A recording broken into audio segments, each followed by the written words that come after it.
plus root 7. This is actually a sum of two irrational numbers.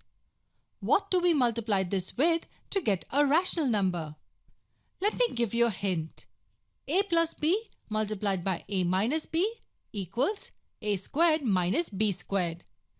This is one of the most important identities we will use in rationalization. So what do we multiply this with? Let's try multiplying root 3 plus root 7 with root 3 minus root 7. Using this identity, we can say that this equals root 3 squared minus root 7 squared. Root 3 squared equals 3 and root 7 squared equals 7. Hence, this equals 3 minus 7, which equals minus 4. And minus 4 is a rational number.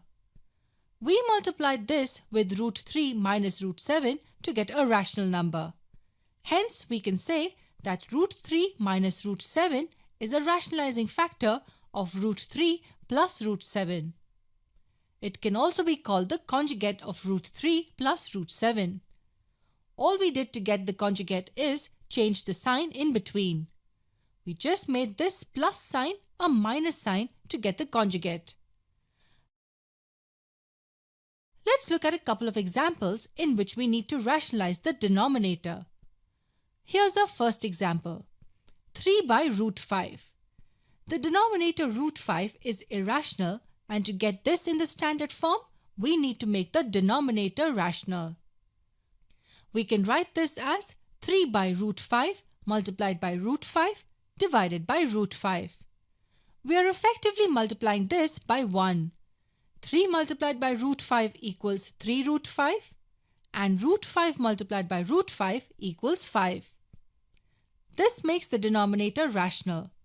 Remember, by rationalizing the denominator, we are not changing the value of the original expression. This is equivalent to this.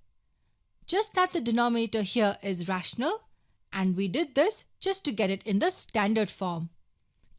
The second example asks us to rationalize the denominator of 4 divided by root 7 plus root 2. To rationalize the denominator, all we have to do is change the sign in between. The sign here is plus, so the rationalizing factor of the denominator will be root 7 minus root 2.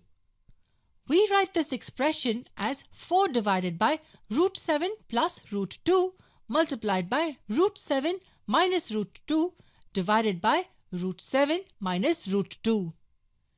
The numerator will equal 4 multiplied by root 7 minus root 2. The denominator is in the form a plus b multiplied by a minus b, which equals a squared minus b squared. Using this identity, we can write the denominator as root 7 squared minus root 2 squared. That equals 7 minus 2. 7 minus 2 is 5, and we get our expression as 4 multiplied by root 7 minus root 2 divided by 5. That's it. We got what we wanted. The denominator is rational now. Now let's look at the last example. 6 divided by 5 minus root 3. This example is slightly different from this one. In the previous example, both the numbers in the denominator had a radical, while in this example, only one number has a radical. But this denominator too is irrational. What do we do now? Do we just change the sign in between? Just like we did in the previous example? Yes, we can write this as 6 by 5 minus root 3 multiplied by 5 plus root 3 divided by 5 plus root 3. The numerator will equal the product of these two terms, 6 multiplied by 5 plus root 3, and the denominator will equal 5 squared minus root 3 squared, which equals 25 minus 3. And we can write this as 6 multiplied by 5 plus root 3 divided by 22. Simplifying it further, we can write it as 3 by 11 multiplied by 5 plus root 3. Since 11 is a rational number, we can say that we have successfully got the original number in standard form. Remember, Whenever we have two terms like this which form an irrational number, just change the sign in between them to get the rationalizing factor. Plus will become minus and minus will become plus.